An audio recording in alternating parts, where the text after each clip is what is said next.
আসল ইতিহাসটা মানুষকে জানাও। জানালিরা যখন জানতে পারবে এরাই তখন গর্জে উঠবে। কারণ আমরা ভেসে আসি নাই, এ দেশের মানুষের রক্তের ভিতরে শাহজালালের রক্ত আছে, শাহপুরের রক্ত আছে, শাহ মখদুমের রক্ত আছে, ফুলতলি মাসরাদের রক্ত আছে। এই জমিন দেখা যেতে পারে না, জোরে বলেন ঠিক কিনা?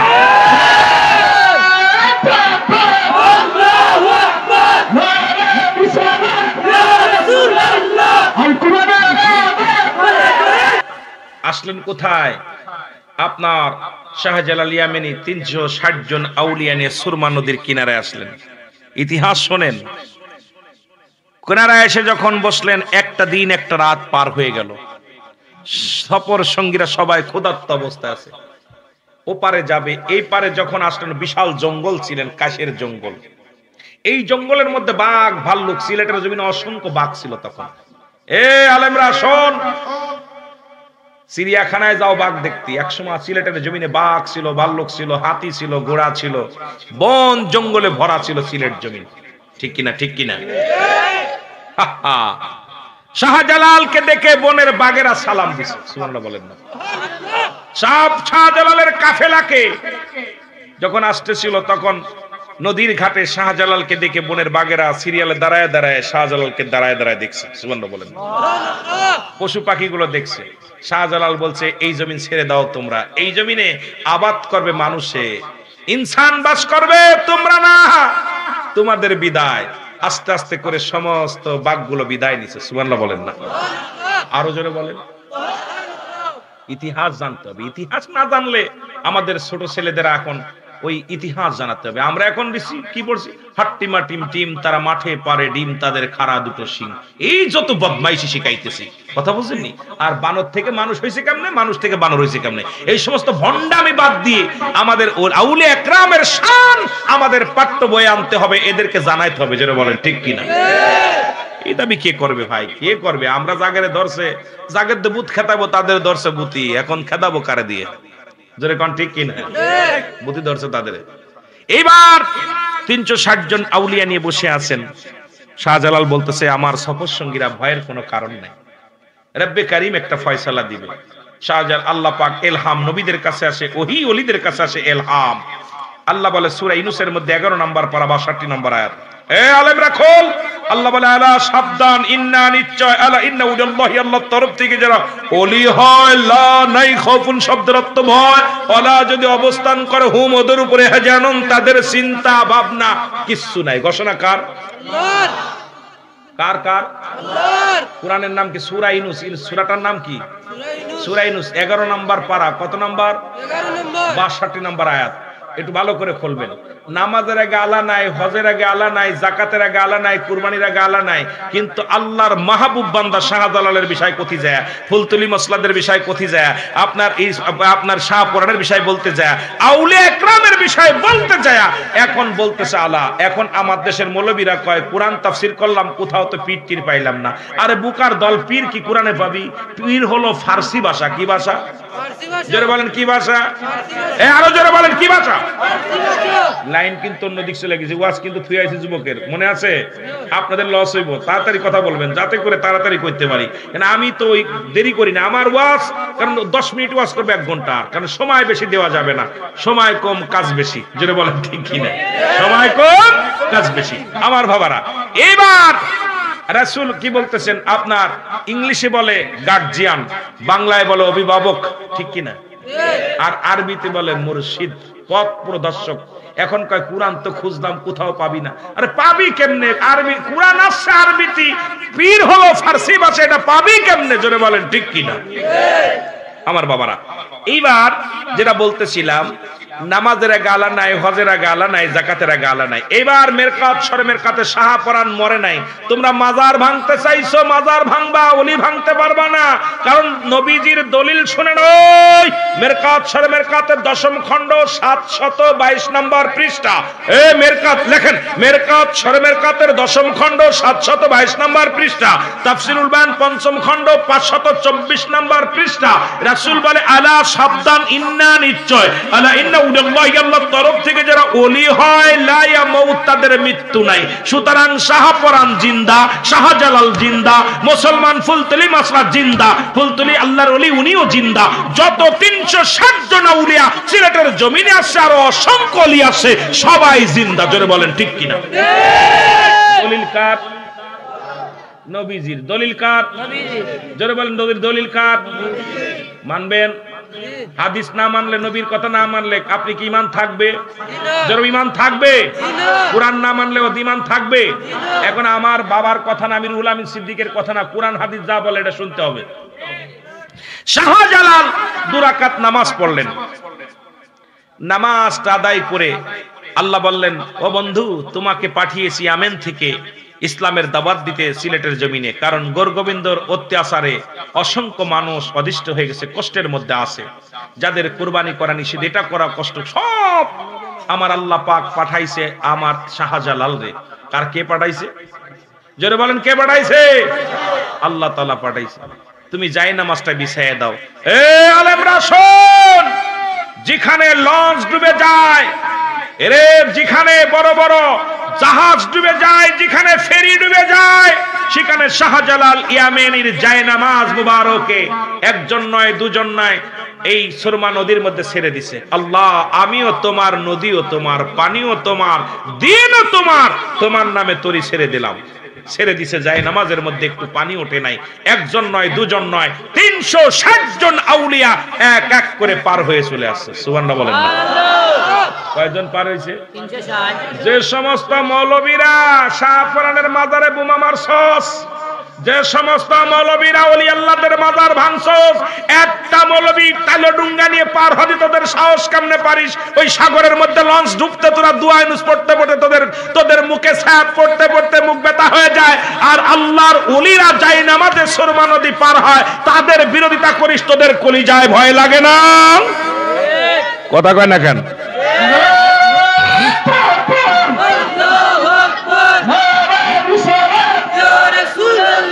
অনেক কথা ছিল, সময় স্বল্পতার কারণে আমি আগাতে পারছি না। কারণ হলো আমার যুবক ভাইয়েরা সকালবেলা কেউ কাজ করবে, অটো চালাবে, রিক্সা চালাবে, দিন মজুরি মানুষ। কষ্ট দিব না আপনাদেরকে, আর অল্প একটু সময় নষ্ট করবো।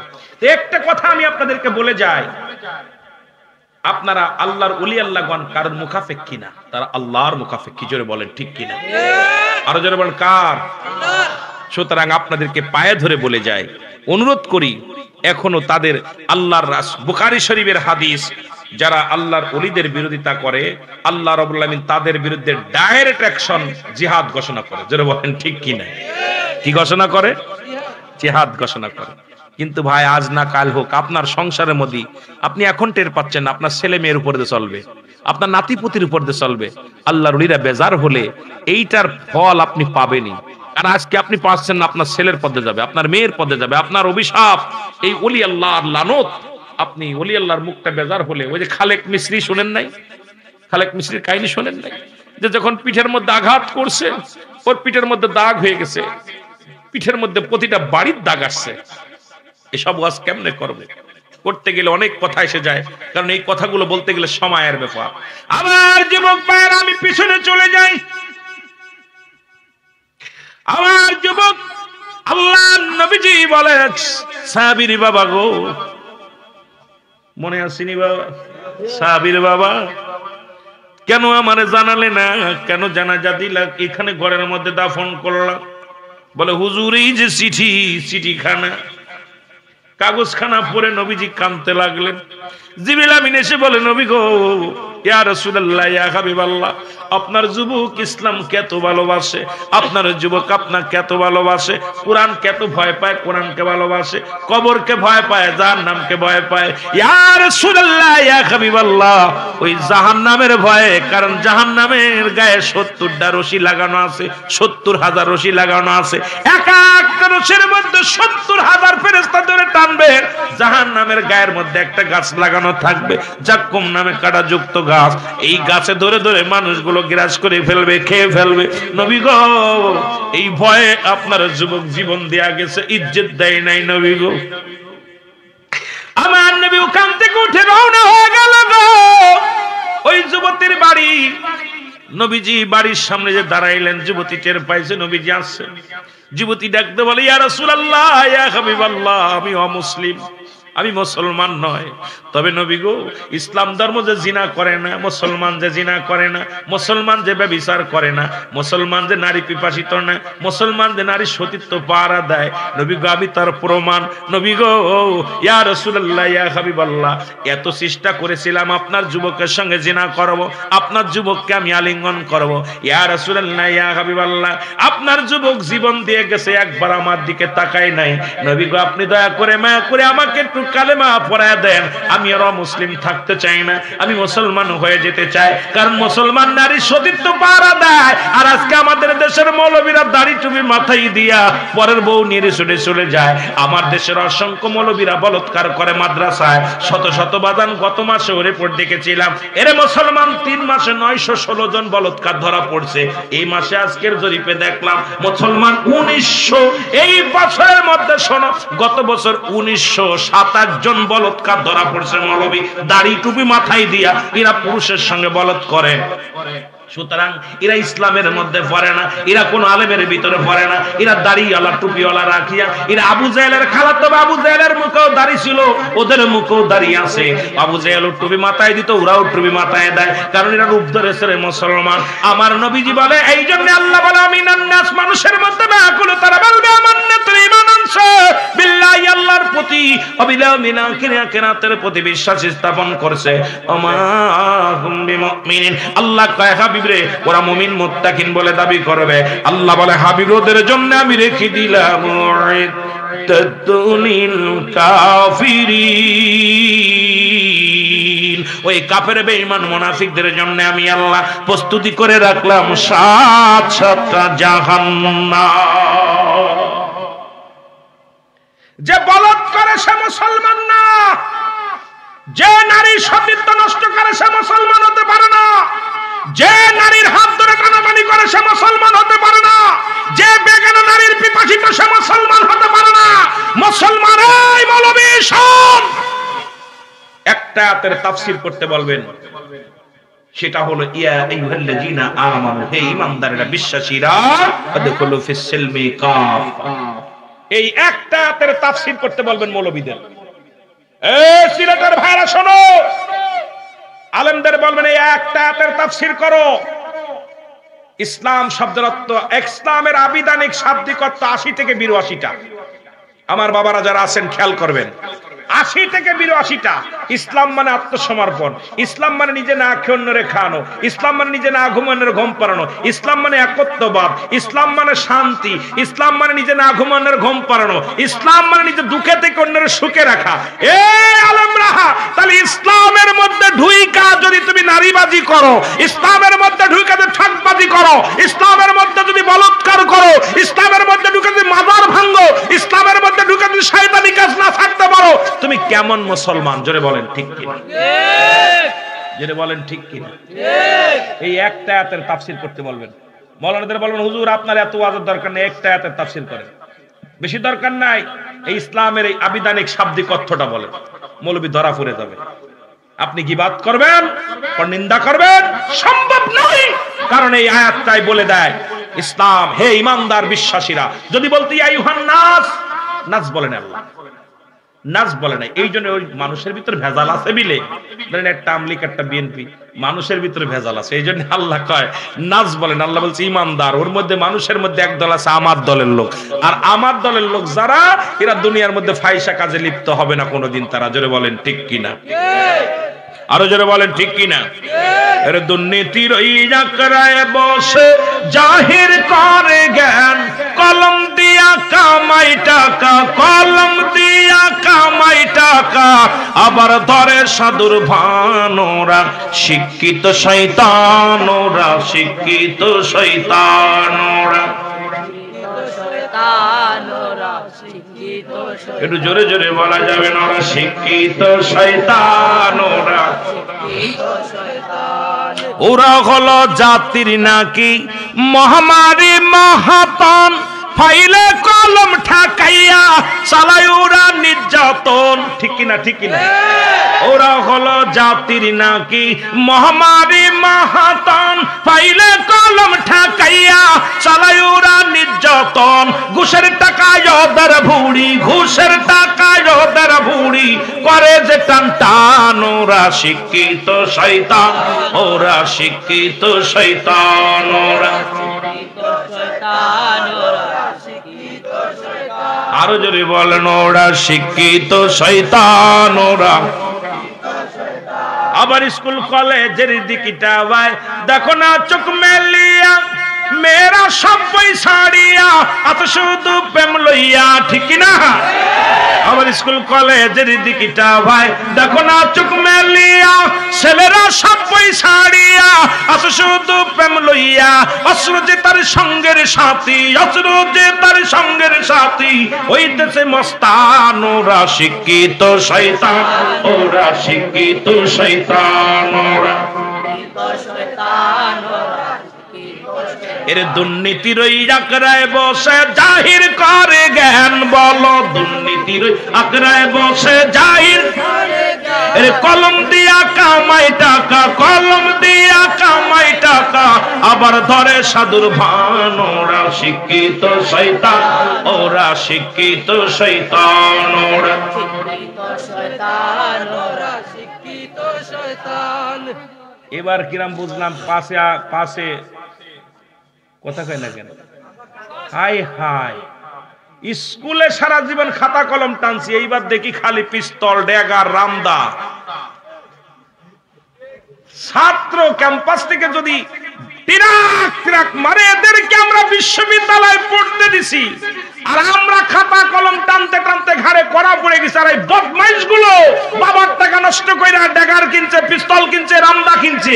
আজকে জাতি শেষ, এদেরকে কি শিখাইবে? জাতির চোখ বান্ধা। জোরে বলেন ঠিক কিনা? এ যুবক জেগো, আর ঘুমানোর সময় নাই। বিশ্ববিদ্যালয় এগুলো চলবে না, প্রতিষ্ঠানে এটা চলবে না। প্রতিষ্ঠানে লেখাপড়া করে আদর্শবান হতে হবে, চরিত্রবান হতে হবে। আর আমার দেশের শিক্ষিত সমাজটাকে নোংরা বানিয়ে দিচ্ছে এদেশের সমস্ত দালালেরা। জোরে বলেন ঠিক কিনা?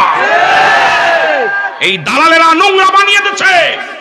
আমার দেশের সন্তানদেরকে সন্তানাস বানিয়ে দিচ্ছে, আমার দেশের সন্তানদেরকে বাচিরাখর বানিয়ে দিচ্ছে। কারণ এই জাতিকে আর ভালো বানানো সম্ভব নয়। এই জাতির ভিতর থেকে কোরআন উঠিয়ে দিচ্ছে, এই জাতির ভিতর থেকে ইসলাম উঠিয়ে দিচ্ছে। এই জন্য এখনো সময় আছে। সিলেট থেকে শুরু করো, শাহজালাল যেমন তাকবীর দিয়েছিল, গণগোবিন্দর দালান খসে পড়েছিল।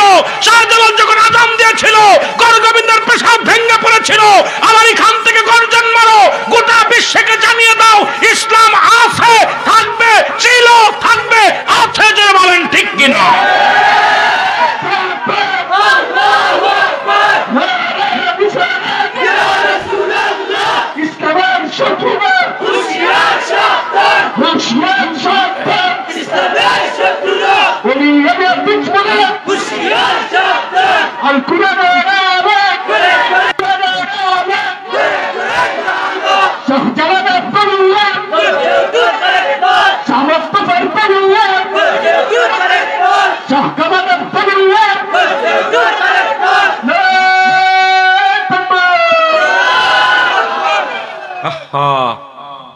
কোথায় আমি বিবেচনা করে দেখছি দীর্ঘদিন, আপনারা যারা শিক্ষিত সমাজ আছেন, আমার জ্ঞান দ্বারা আমি পাইছি আমার দেশে কৃষক দুর্নীতিবাজ না, আমার দেশে ভ্যান চালক, রিক্সা চালক দুর্নীতিবাজ না, আমার দেশে রাঘব বোয়াল, আমার দেশের দুর্নীতিবাজ বিদেশ থেকে ডিগ্রি আনা পর যাদেরকে চেয়ারে বসাইছি এরাই হলো ঘুষখোর।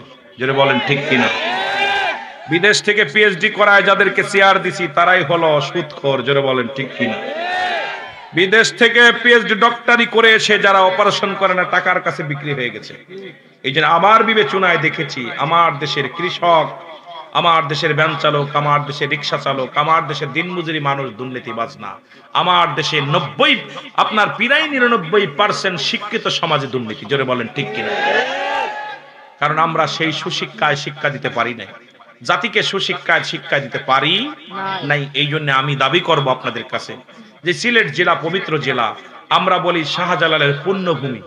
আপনারা কি মানেন জানি না, তবে আমরা যখন, আমি আগেই বলছি ঢাকা থেকে 250 কিলো দূরে আমার বাড়ি, কারণ আমি একটা প্রতিষ্ঠান চালাই, মা আমেনা সিদ্দিকিয়া মডেল মাদ্রাসা, এতিমখানা। আমার অসংখ্য ছেলেরা, তাদেরকে এই দায়িত্ব নিয়ে আমি বুকে ধরে তাদেরকে নিয়ে বেঁচে আছি। ওই সন্তানদের মুখের দিকে তাকায়। কিছুদিন আগে আমি ঢাকাতে মাসুম দেওয়ানের একটা বৃদ্ধাশ্রম করতে গেছিলাম, আপনার কি উদ্বোধন করতে গেছিলাম। প্রথম শুরু করবে বিশাল, উনি প্রায় 5 লক্ষ টাকার গরু জবাই করছে, বিশাল ধনী, উত্তরা মাসুম দেওয়ান হাউস বিল্ডিং এর মালিক। ভালো করে মুখস্থ করেন, মিডিয়ায় যাচ্ছে তো। এত কোটি টাকার মালিক, কত টাকার মালিক কেউ নিজেও বলতে পারে না। উত্তরা মাসুম দেওয়ান হাউস বিল্ডিং এর মালিক, কথা বুঝেন? তো উনি 10টা বৃদ্ধাশ্রম আছে, 10টা। তো এই প্রথম যখন আমার অত্যন্ত ওনার ফ্যামিলিগত আমার এত ভালোবাসে, সবাই আমার মনে হয় না জানে চাইতে বেশি ভালোবাসে, কথা বুঝেন? অত্যন্ত ভালোবাসে। যদি কিছু হয় আমার রাত নেই দিন নেই দোয়া, হুজুর দোয়া করেন, প্রায় রাত্রে হুজুর বা কোথায় আছেন ভাইজান অমুক জায়গা, একটু দোয়া করেন, আমি বিপদে আছি। এইরকম কয় হুজুর আপনার সাথে কথা কইলে আমার পিসারের ওষুধ খাওয়া লাগে না, পিসার সেরে যায়। সুবহানাল্লাহ। এত ভালোবাসে আমাকে অন্তর থেকে। তো এই মাসুম দেওয়ান ওনার ওই উত্তরে একটা বিশাল একটা 3 তলা বিল্ডিং করে ওটায় বৃদ্ধাশ্রম করছে। আমি প্রথম দিন যায়া দেখছি প্রায় 17-18 জন বৃদ্ধ আসছে, মহিলা পুরুষ। তার ভিতরে 5-7টা দেখলাম বাবা বড় অফিসার, ওনার ছেলে লন্ডন, ওনার ছেলে আমেরিকা, উনি ছিল পুলিশ উনি ছিল বড় অফিসার, উনি মন্ত্রণালয়ের বড় অফিসার ছিল, এরপরে সচিব ছিল, এখন বৃদ্ধাশ্রমের দিন কাটাচ্ছে। আমি জিজ্ঞে আপনাদের অবস্থা কেন? ভাইজান আমাদের নসিবের দোষ, কপালের দোষ, সন্তান মানুষ করতে পারিনি, অমানুষ হয়ে গেছে। যদি মানুষ করতে পারতাম আজকে এখানে থাকতাম না, কারণ আমাদের কপাল। এই জন্য তা দ্বারা বোঝা যায় আমার দেশের জাতিকে এমন একটা জায়গা নিয়ে গেছে। উস্তাদের প্রতি শ্রদ্ধা নাই, শিক্ষকের প্রতি শ্রদ্ধা নাই, বাবা মায়ের প্রতি শ্রদ্ধা নাই। আজকে এই জন্য ছোট্টবেলা শুনছি মানুষ হতে হবে, বাবা মা বলতো, বাবাই বলতো মানুষের মতো মানুষ হতে হবে, দাদাই বলতো মানুষের মতো মানুষ হতে হবে, ভাই বলতো মানুষের মতো মানুষ হতে হবে, শিক্ষক বলতো মানুষের মতো মানুষ হতে হবে। তাই মনে মনে ভাবতাম এই কথা বলে কেন, আমি তো মানুষই, গরু তো না। কথা কেন মানুষ না? আপনারা কথা বলেন না কেন? এখন বুঝি কেন মানুষ হতে বলেছিল। আগে বুঝি নাই, এখন বুঝি। আজকে বিদেশ থেকে ডিগ্রি নিয়ে আসে, পিএইচডি করে ডক্টর হয়েছি। আজকে অপারেশন করি না টাকার জন্য, টাকা না হলে আপনার সিএমএস এর রেখা, আপনার লাইফ সাপোর্টে রেখা, মরা মানুষ রাইখা 10 দিন 12 দিন রেখে দিচ্ছে টাকার জন্য। জোরে বলেন ঠিক কিনা? এরা কি মানুষ না মানুষ? জোরে বলেন। মানুষ কেন মানুষ হতে বলেছিল আজকে বুঝি। এরপরে এই বছর এসএসসি পাস করাইছে 300 ছাত্র, দেখছেন পরীক্ষা টরীক্ষা দেয়নি, তাদের অটো পাস করাই দেওয়ার কথা কই টাকা নিচ্ছে একজনের কাছে 5,000-7,000 করে, সব করে ফেল করছে। বলছে প্রিন্সিপাল স্যার আমাদের বলছে যে আমাদের পাস করাই দিবে। যে শিক্ষক টাকার কাছে ছাত্রদের বিক্রি করে দেয়, এই সমস্ত শিক্ষক মানুষ না মানুষ? যারা বলেন মানুষ কা মানুষ? যারা ডিগ্রি নিয়ে আজকে এই চেয়ারে বসে যারা ঘুষ খায়, এরা মানুষ কা মানুষ? যারা বলেন। আমার দেশের কিছু অমানুষ পুলিশ আছে, এই জানোয়ার মার্কা কিছু পুলিশ আছে, হয়তো আমার পথে ধরবে, অ্যাটাক করবে, আমার ড্রাইভারের কাছ থেকে 20 টাকা পর্যন্ত ঘুষ খায়। কথা বলছেন নাই? কয় রাত্রে আইসুস কেন? এই আবার অনেক পুলিশ আছে তাহাজ্জুদের নামাজ পড়ে, যেটা বলেন ঠিক কিনা? তাহাজ্জুদের নামাজ পড়ে। এই অমানুষগুলোর বাপ মা হারাম খাওয়ালো। এক বালতি দুধের ভিতরে যদি একটু সোনা পড়ে, দুধটা নষ্ট হয়ে যাবে না ভালো থাকবে? ভালো থাকবে? নষ্ট হয়ে যাবে। এই জন্য আমার দেশে ভালো সন্তানদের মধ্যে ভুতুম ফেসা লাগছে। এই ভুতুম ফেসাগুলো বদলাইতে হবে। এই অবাধ কাজকে পৃথিবীর মধ্যে ঘুষখোর পুলিশগুলো বদলে করাইতে হবে। এই ঘুষখোর অফিসারগুলো বদলাইতে হবে। দুর্নীতি থেকে বাঁচতে হয়। আমার দেশের এই সমস্ত দুর্নীতিবাজ অফিসার, দুর্নীতিবাজ শিক্ষক, দুর্নীতিবাজ পুলিশ, দুর্নীতিবাজ মাস্টার, দুর্নীতিবাজ মাওলানা, দুর্নীতিবাজ মৌলবী, দুর্নীতিবাজ যত যা আছে, এদেরকে একবারে বদলায় দিতে হবে। জোরে বলেন ঠিক কিনা? আবার নতুন একটা বাংলাদেশ উপহার দিতে হবে। শাহজালালের বাংলাদেশ, শাহপরানের বাংলাদেশ, শাহ মখদুবের বাংলাদেশ, এনায়েতপুরের বাংলাদেশ, ফরিদপুরের বাংলাদেশ, ফুলতলির বাংলাদেশ। এই বাংলাদেশের দুর্নীতিবাদ, সন্ত্রাসীবাদ চলতে দেওয়া যাবে না, যাবে না, যাবে না। জোরে বলেন ঠিক কিনা? কথা বোঝেন? সব ক্ষেত্রে এখনো দুর্নীতি আছে। মুদ্রার এ পিঠ আর ও পিঠ। কথা নেই, ও পিঠ আর ও পিঠ, জোরে বলেন ঠিক কিনা? এ পিঠ আর ও পিঠ। আমি কাউকে গালি দিতেছি না, হয়তো অনেকের গায়ে লাগতেছে কথাগুলো। আমি আগেই বলছি বাবা, আমি আপনাদেরকে বুঝানো যে কথাগুলো একবার খেয়াল করুন। রুহুল আমিন যা বলতেছে একটু খেয়াল করবেন বসে বসে, তখন আপনার জ্ঞান খুলে যাবে যে আপনাদের আগামী প্রজন্মের জন্য আমি বলতেছি। আজকে আগামী প্রজন্ম আমি বাঁচাতে হবে। আমাদের তো শেষ, আপনি আমি তো শেষ। আপনার ছেলে, আপনার নাতি, আপনার প্রতি যেভাবে মাদক সেবন শুরু হয়েছে, যেভাবে ঘুষ লেনদেন শুরু হয়েছে, যেভাবে দুর্নীতি শুরু হয়েছে, বাজান আগামী প্রজন্ম আমার ভাইয়েরা কি করবে, আমার ছেলেরা কি করবে, এটা আমাদের মাথায় রাখা লাগবে। আপনি আমি তো শেষ হয়ে গেছি ভাই, এই চিন্তা আমাদের মাথায় আনার দরকার। আল্লাহ আমাদের বুঝার তৌফিক দান করুক, সকলে বলুন আমিন। আমরা নবীজিকে একটু সালাম জানাই, নবী সালাম।